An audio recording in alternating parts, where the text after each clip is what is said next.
これでわかるロスチャイルド家。18世紀よりヨーロッパで活躍した金融界の華麗なる一族。ロスチャイルド家は陰謀論が多く、どこまでが本当なのか分かりにくいのですが、ここでは確かであろうとされていることのみご紹介していきます。まずこの人から始まります。マイヤー・アムシェル・ロスチャイルド。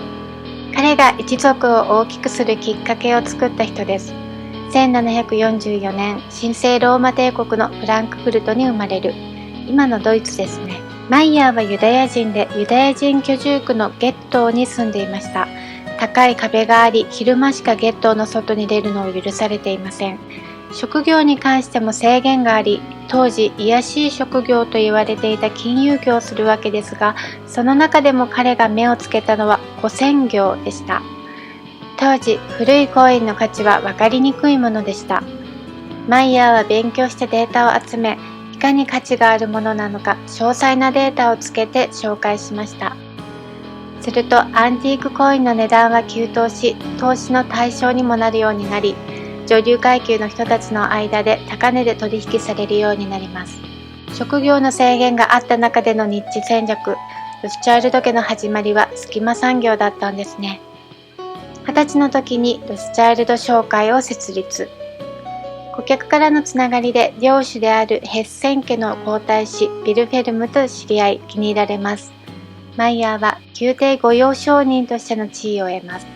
1785年、ビルフェルムは父フリードリヒ2世が亡くなり、ビルフェルム9世となります。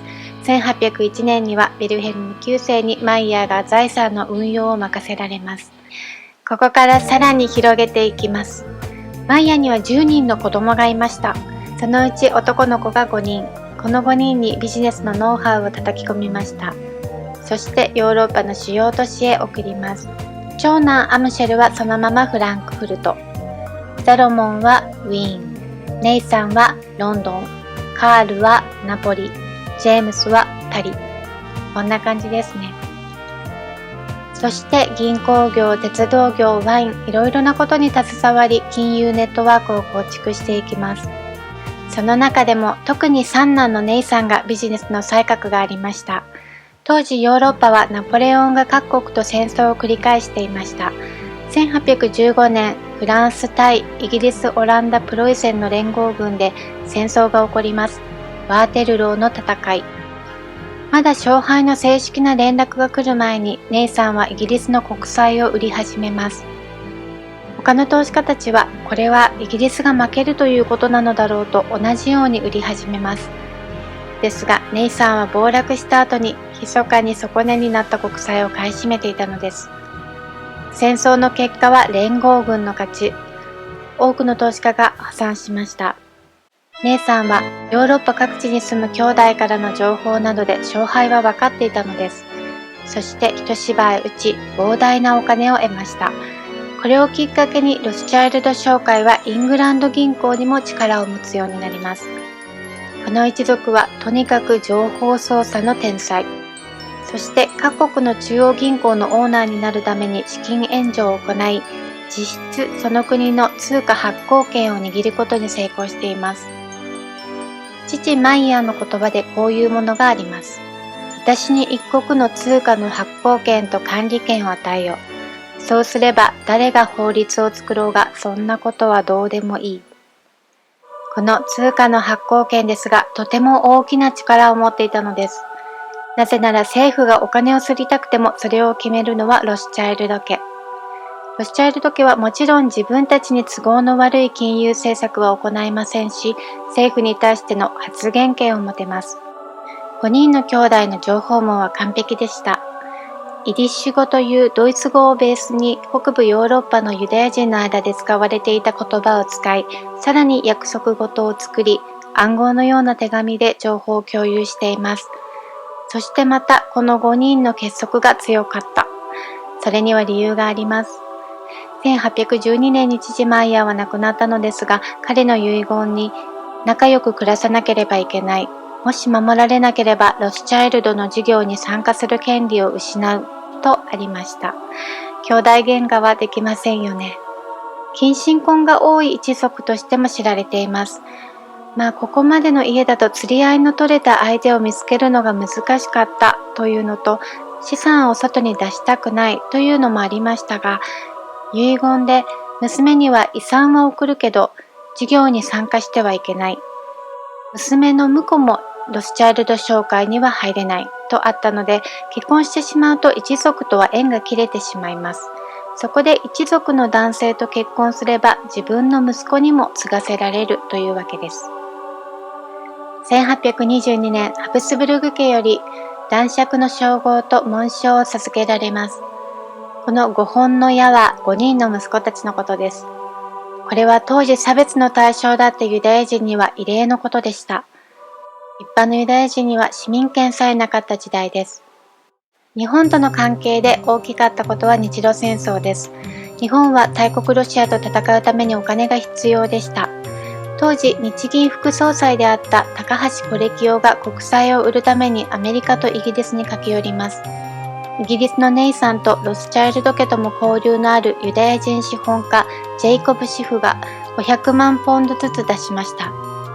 このシフはロシアのユダヤ人弾圧に対して激しい怒りを燃やしていたので、どこの国でもいいからロシアを任してほしかったのです。ただ、2人とも資本家です。もちろん経済的な利益も考えます。戦後日本から巨額の利子を取り上げています。ちなみにロスチャイルド家は戦争のたびにお金を儲けることから死の商人などとも呼ばれていました。いろんな投資をしていますが、その中でも大きかったのはスエズ運河株ではないでしょうか。運河建設に多大な出費をしていたエジプトのイスマイル・パシャが財政に破綻をきたして保有するスエズ運河会社の株を売りたいと思っていました。イギリスは何としてもこれを手に入れたい。スエズ運河を手に入れたら植民地化政策が進められるためです。当時のイギリスの首相ディスレーリとロスチャイルド家のライオネル男爵は仲が良く、ロスチャイルド家は400万ポンドを側近で支払いました。ディスレーリはビクトリア女王にこう書いています。女王様、まとまりました。あなたは運河を手に入れられました。このようにこの時期、イギリスをはじめヨーロッパはどんどん帝国主義を推し進めていくようになります。各国で国益が重視され、民族主義や愛国心が高まっていきます。これはロスチャイルド家にとっては困ることでした。いろんな国と関係を持ち利益を上げていますが、決して国家のためではありません。ただ実際にお金を出すことで帝国主義の植民地化にどんどん加担していきます。そんなロスチャイルド家も19世紀後半になってからは力を失っていきます。一族が得意としていた早い情報網もロイターなどの国際通信網で誰にでも手に入るものとなっていきます。これまで政治家に影響力があったために相続税を払うことから逃れられてきましたが、第一次世界大戦中に制度が変わり相続税に苦しむようになります。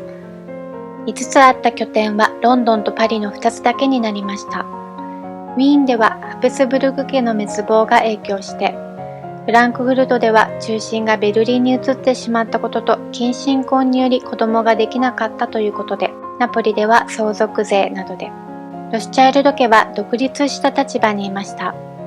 各地で力を持ちながらもその国に仕えるのではなく、かつシオニズムと呼ばれるユダヤ人の民族主義的な運動にも抵抗がありました。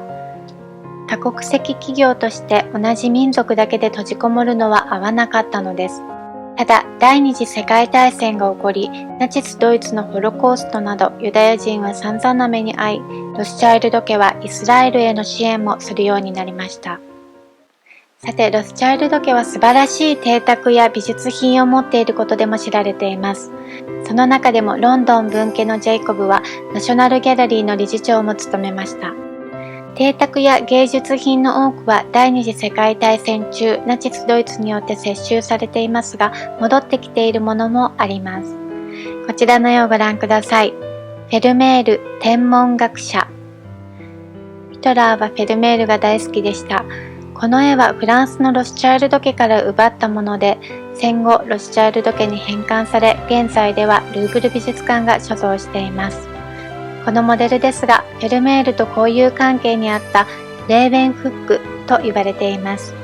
こちらの地理学者という絵のモデルも彼。レーウェンフックは歴史上初めて顕微鏡を使って微生物を観察した人です。フェルメールが亡くなった時の遺言執行者でもあるので、とても近い存在だったんでしょうね。とても大きな影響力のあった華麗なる一族ロスチャイルド家でした。最後までご視聴ありがとうございました。